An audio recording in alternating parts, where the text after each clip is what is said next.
Hello, Indian Creek 8th grade students. This is Mr. Roush with part 2 of the video series for the Jazz Age, Desire for Normalcy. Our guiding question today is, why did President Harding and Coolidge attempt to return the government to what it was before World War I? When the Republicans gathered to nominate a candidate for president, they said there weren't any first-rate candidates this year, so they had to choose out of the best of the second-rate candidates. And their candidate was Senator Warren G. Harding of Ohio. Harding had earned a reputation as a loyal Republican. Harding declared in his campaign that America's present need is not heroics, but healing. He promised a return to normalcy. What Harding meant by normalcy was not really clear, but the word sounded reassuring to those Americans who wanted an end to foreign involvement and domestic turmoil. He chose Calvin Coolidge as his running mate, who was recognized for his firm stand against the Boston police strike. He had doubts about his qualifications, but he surrounded himself with talented people. Charles Evan Hughes was a former Supreme Court justice, and he was chosen as Secretary of the State. Andrew Mellon was a prominent Pittsburgh banker as financier and head of the Treasury Department. And Herbert Hoover was a talented organizer, and he was Secretary of Commerce. President Harding also gave jobs in government to many of his friends and political supporters, the so-called Ohio Gang. He appointed Harry Dougherty Attorney General.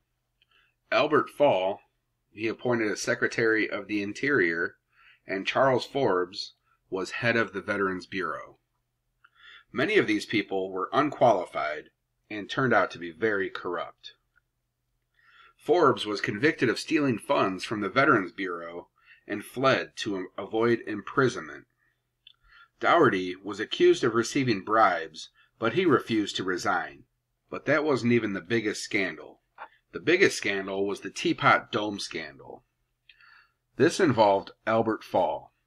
In 1922, Fall secretly leased or rented government oil reserves in Elk Hills, California, and Teapot Dome, Wyoming, to the owners of two oil companies. In exchange, Fall received more than $400,000. After the scandal became public, Fall was convicted of bribery and sent to prison, becoming the first cabinet officer ever to go to jail. The Teapot Dome became a symbol of corruption in the Harding administration and the government corruption and scandal in general. Harding himself was not directly involved in any scandals, but as the rumors spread, he grew increasingly distressed. He was so stressed out, he took a trip and went out west. He became ill, had a heart attack, and died. Now, Vice President Calvin Coolidge, who was visiting his father in Vermont, was awoken with the news of President Harding's death. Coolidge's father, a justice of the peace, administered the presidential oath of office. Then the new president calmly turned off the lights and went back to bed. Calvin Coolidge was a little bit different than Warren G. Harding. He loved to talk and meet people, but he said very little, and he was known as Silent Cal. He was honest and allowed the investigators to go into the Harding scandals and investigate anything that they wanted to. He fired all the members of the Ohio Gang and replaced them with honest officials. Although Coolidge and Harding differed in style, they held similar political views. Coolidge believed that the best government was the least government, and that the government should not interfere in the life of the nation. He once said approvingly, if the federal government should go out of existence, the common run of the people would not detect the difference for a considerable length of time. Under President Coolidge, the government took an active role in supporting businesses. Coolidge and the Republican-dominated Congress aimed to create a favorable climate for businesses to promote the nation's economic prosperity. The government lowered income tax rates on the wealthiest Americans and on corporate profits and cut government spending. It also raised tariffs to protect American businesses and overturned laws regulating child labor and wages for women. Coolidge was so popular with the country, he was elected to a second term in 1924. He won this election by a landslide, and this was the first time in history where women won governor's races. Nellie Taylor was now governor in Wyoming, and Miriam Ferguson in Texas. Harding and Coolidge both favored a limited role for the nation in world affairs.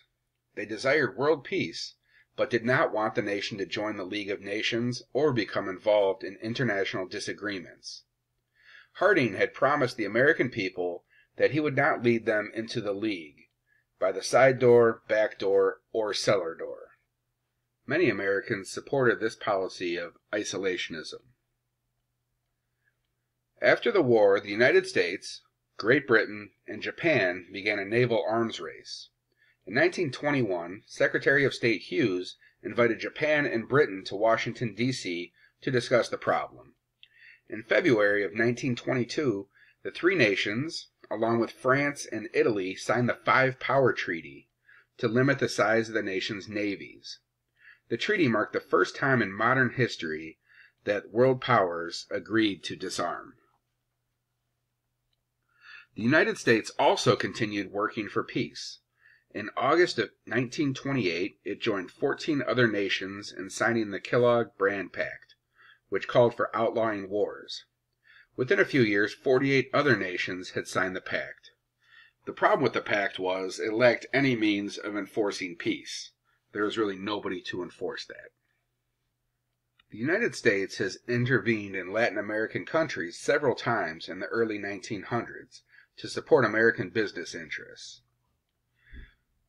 When Harding took office, American troops were stationed in Haiti, the Dominican Republic, and Nicaragua. After the Dominican Republic and Nicaragua held elections in the mid-1920s, Calvin Coolidge and the United States withdrew its troops from these countries. At about the same time, American investors asked Coolidge to send troops into Mexico when its government threatened to take over foreign-owned oil and mining companies. Coolidge chose to negotiate instead, and the United States reached a settlement with Mexico. This just shows that problems can actually be negotiated instead of just sending troops in to handle business. Now back to our guiding question.